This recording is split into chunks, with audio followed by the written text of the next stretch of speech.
僕、外国人なんですけど、最近ちょっと本気で思うんですよ。もしかして僕、日本人っぽくなってるって、日本に10年近く住んでいると、脳の使い方が完全に変わってくるんですね。僕は韓国で19年、日本で約9年半ぐらい生活して、この思考の変化をリアルに体験してきました。じゃあ、これ何に対して起きるのか、この動画では5つの具体例で解説します。食の倫理観、時間感覚、静かさへの感動、言語と思考の変化、サービス基準の変化です。ニューアルコアには、日本ってここまで人を変えるのかと、ゾッとするかもしれません。まず一つ目、ご飯残さないです。日本ではご飯を残さない文化根付いてやるんじゃないですか。特に家庭や学校では一粒も無駄にしないという価値観強いですよね。外国ではかなり違うんです。例えば僕、韓国で友人と食事に行きました。その時にね、韓国料理やテーブルいっぱいに注文したんですよ。そしてね、最後にはキムチとかナムルのおかずがいっぱい残っていました。韓国っておかずも山ほど出るんですよね。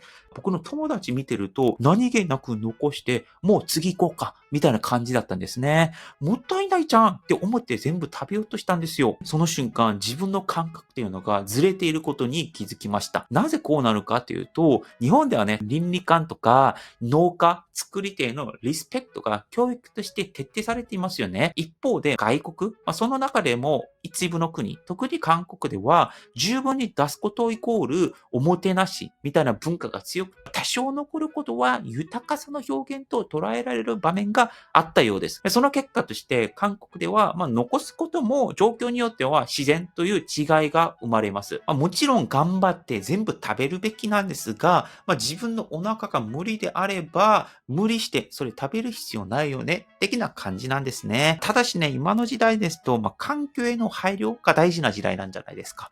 だからこの文化はちょっと変わった方がいいかなっていうふうに個人的には思っています。二つ目は、電車、バスの時間に敏感ということなんですよ。日本だと電車、バスの時間に対する感覚非常に高いと思うんですね。特に電車、列車、1分遅れただけでも、遅延という文字が出てくる。遅延してすいません。みたいなことも出ると思うんですね。外国ではね、かなり緩いんですよ。韓国でバスに乗ろうとした時の話です。アプリとか天候パンでは3分後到着と表示されていたのに、7分ぐらい待っても来ないんですよ。ようやく来たって思ったら、今度は運転手さんが急加速、急精度の運転で、ちょっと遅れを取り戻そうとしてるってことなんですね。これね、その時僕見て、最初ちょっとイライラしちゃったんですよ。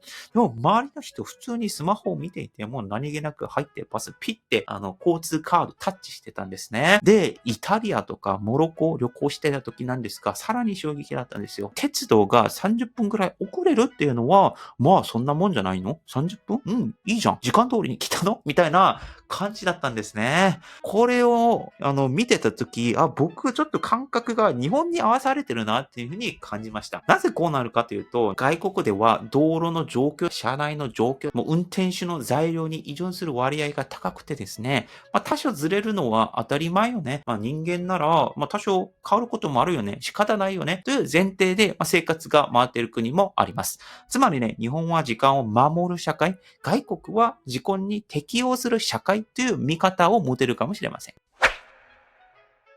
3番目はね、声を大きく話さないということです。日本では公共の場で声を押されるのが基本のマナーですよね。電車の中で静かにするのは当たり前の行動だと思います。素養ですよね。外国ではかなり対照的な国もあってですね、例えば韓国の地下鉄での出来事を紹介します。久しぶりに帰国して電車に乗った瞬間、隣のグループが普通に大声で会話していたんですよ。さらに電話もそのまま出て話している。以前は何とも思わなかったのに、その時はちょっとうるせえなって感じてしまった自分がいたんですよ。なんでイラッとしたんやろって思ったんですね。確かにね、振り返ってみたら僕も昔電車で電話かけてたりしたんですよ。これもね、考えてみると日本は他人への配慮が求められますよね。歴史的にも、侍文化、村文化などで、お互いの距離感が大事されるってことはあると思います。一方で外国では自己表現とか感情の共有っていうのが重視される社会もあると思うんですね。電話の多さっていうのも、声で話し合いたいっていう考え方なのかもしれません。特に東南アジアだったりとか、アラブ、中東ってよくあると思うんですが、なんかメッセージ全然使わずに声で話してるんですよね。皆さんも街歩いてると、なんか携帯でビデオ通話しながら普通に喋りながら歩いている方々いますよね。これ、他の国ではそれが全然普通らしいんですね。もちろん日本では日本のルール守るべきなんですけどね。だから、この日本は、お互いの距離感が大事であって、その静けさを守ることによって、全員がプラスになる。自分も守るから、あなたも守ってね、みたいなことが、前提で共有されてる。それで快適になる社会。そういった社会があって、外国と日本は違ってるのではないかなというふうに思っております。で4番目はね、日本語臭い韓国語なんです。この日本に長く住んでると、日本語の思考パターンが自然に身につくんですよ。外国では、それが逆に違和感としてあるんですね。例えばね、僕が韓国の友人と話しているときに、彼は東京大学で在籍しているよってことを韓国語で言ったんですよ。ここで在籍っていう言葉が直訳っぽくなってしまい、友達から在籍って何？初めて聞いた。なんか日本人みたい言葉だね。と笑われたことがあります。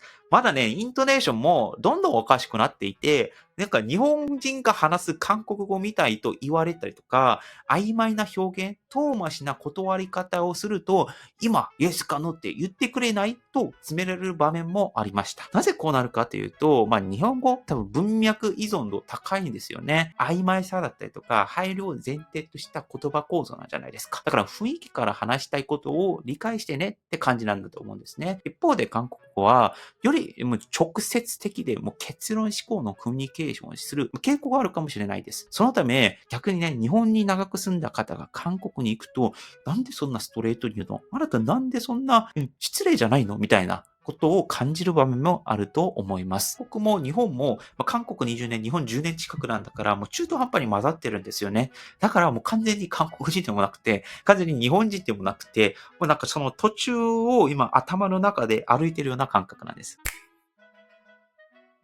で、5つ目は、接客の感度上がるってことですね。日本の皆さん、接客の丁寧さ非常に高くて、どの店でも一定水準以上のサービス期待できますよね。ただね、外国ではその基準大きく変わります。皆さん知ってると思うんですが、僕の例を話しますと、最近東京の韓国領事館に行ったんですよ。私が書類の記入例を間違っていて、僕が悪いんですよ。で、職員さんに指摘されました。そうするとね、職員さんがこう言ったんですよ。こう書いてって言ったじゃないですか。詰められたんですね。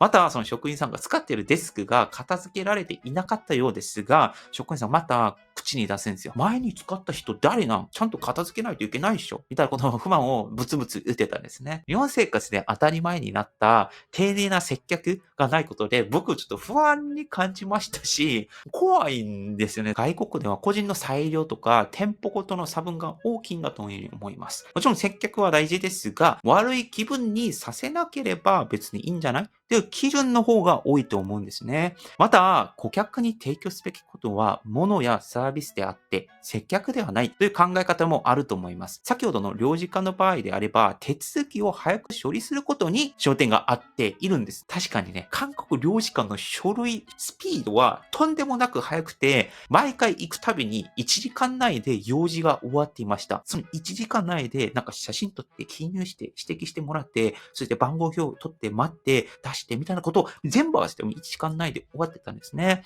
だから多分韓国はそういった丁寧さはちょっと犠牲にしてね、書類の処理だったりとか、物に集中してるかもしれないんですね。でもね、僕、やはり丁寧にしてくれると嬉しいんじゃないですか。丁寧にして損はないんじゃないですか。だから丁寧さあってもいいんじゃないかなと思うんですね。他国で生きていくって、正直楽に住むとか、言語を覚えるとか、それだけじゃないと思うんですね。一番大きいのは文化を考察すること、そして生き方そのものを学ぶことだと僕は感じています。実際僕は韓国に帰るたびに思うんですよ。あれ自分どっちの人間だっけって、ご飯を残さないように全部食べる、電車の時間に敏感になる、静かな空間で無意識に声を落として話す。昔の自分なら絶対に感じなかったんですけども、今は当たり前になっています。でもね、これ冷静に考えるとかなりすごいことなんですね。一つの国の価値観じゃなくて、二つの国の考え方を同時に持っている状態になってると思うんですよ。だから、僕は日本に9年しか住んでないんですけども、ちょっと未熟な日本の文化の理解度なんですけれども、少しは理解できていて、こういった場面では、日本の丁寧な接客が良いかも。こういった場面では、ちょっと落としてても、早くスピードでやっちゃった方がいいかも。みたいな形で思いながら、生きてるかもしれません。皆さんはどうですか？日本社会の中で、これはいいなと思った価値観、習慣ありますか？ぜひコメント欄で教えてください。パクンでした。アニョン